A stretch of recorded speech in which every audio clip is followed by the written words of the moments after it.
Hello friends, ঝর্ণার শখের ছাদ বাগানে আপনাদেরকে স্বাগত।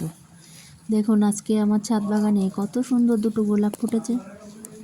এত সুন্দর গোলাপের পেছনে চালকুমড়ো গাছটা যেন জঙ্গল পাকিয়ে আছে। চালকুমড়ো গাছটা এমনিতেই খারাপ হয়ে গেছে, ওটাকে আমি কেটে পরিষ্কার করে দিলাম। আর পাশের এই পুঁইশাক গাছটা খুব সুন্দর হয়ে উঠছে, ওটাকে আমি রেখে দিলাম। এই দেখুন গোলাপ দুটোকে এবার কত সুন্দর লাগছে। এপাশে আবার দুটো কুঁড়ি হয়েছে। এই গাছটা আমার লক্ষ্মী গাছ, সারা বছর এতে ফুল হতেই থাকে। এই গাছ থেকেই আমি দুটো ডাল কেটে বালিতে বসিয়েছিলাম। এই দেখুন ডোগা ছেড়েছে, মনে হচ্ছে চারা তৈরি হয়েছে।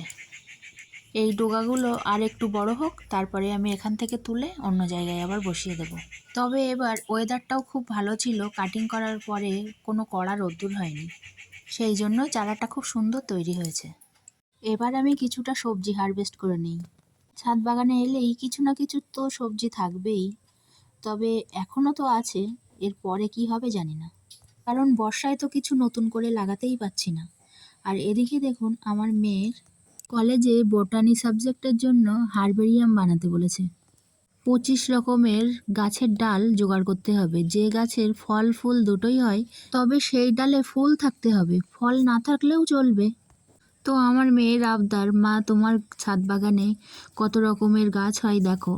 আমি ছাদে এসে দেখলাম অনেক রকমের গাছই তো আছে, তবে ফুল সমেত গাছ আমি এই 4 রকমই পেলাম: ভেন্ডি, উচ্ছে, চালকুমড়ো আর নয়নতারা। এবার আমি ভেন্ডিগুলো তুলে নিলাম, বেশ অনেকগুলো হয়েছে ভেন্ডি গাছে। আর কয়েকটা উচ্ছে হয়েছে, সেগুলোও আমি নিয়ে নিলাম। গাছটাতে টুকটাক ভালোই উচ্ছে দিচ্ছে। আর এদিকে দেখুন আমি কয়েকটা কচুর পাতা নিয়ে নিচ্ছি। আজকে আমি কচুর পাতা দিয়ে চিংড়ি মাছের ভর্তা বানাবো। এই দেখুন ছাদ বাগান থেকে এই সবজিগুলো সব হারভেস্ট করলাম। এবার চলুন রান্নাঘরে যাই। চিংড়ি মাছগুলোকে নুন, হলুদ, সর্ষের তেল আর কাঁচা লঙ্কা দিয়ে বেশ ভালো করে মেখে নিলাম। এবার কচুর পাতাগুলোকে সুন্দর করে সাজিয়ে নিলাম, নিচে বড় পাতা দিয়ে, ওপরে ছোট পাতা দিয়ে, তার উপরে চিংড়ি মাছগুলো দিয়ে সুন্দর করে মুড়িয়ে নিলাম। এমনভাবে মুড়িয়ে নেব যাতে ভেতর থেকে কিছু বেরিয়ে না আসে। তারপরে একটা সুতো দিয়ে সুন্দর করে পেঁচিয়ে পেঁচিয়ে বেঁধে নেব।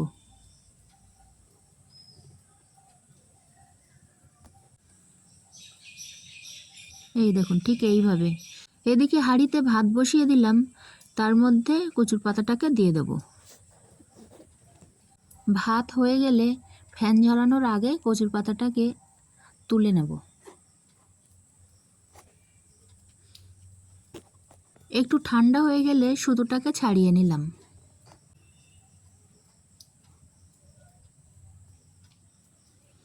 ভেতরে দেখুন চিংড়ি মাছটা কত সুন্দর হয়েছে।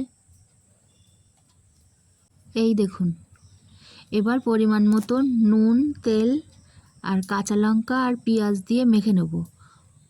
আগেও চিংড়ি মাছে নুন, তেল আর কাঁচা লঙ্কা দেওয়া ছিল, এখন যেহেতু কচুর পাতা দিয়ে মাখবো, সেই জন্য পরিমাণ বুঝে মেখে নিলেই রেডি চিংড়ি মাছ আর কচুর পাতার ভর্তা।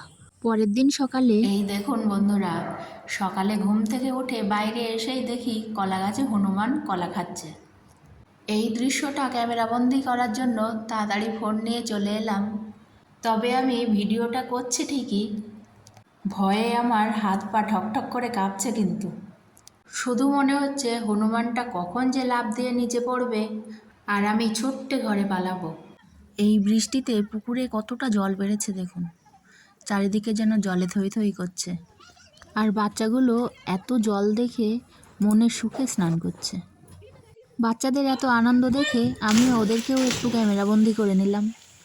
আমার এই ভিডিওটা যদি আপনাদের ভালো লাগে তাহলে লাইক, কমেন্ট, শেয়ার করে আমার পাশে থাকবেন।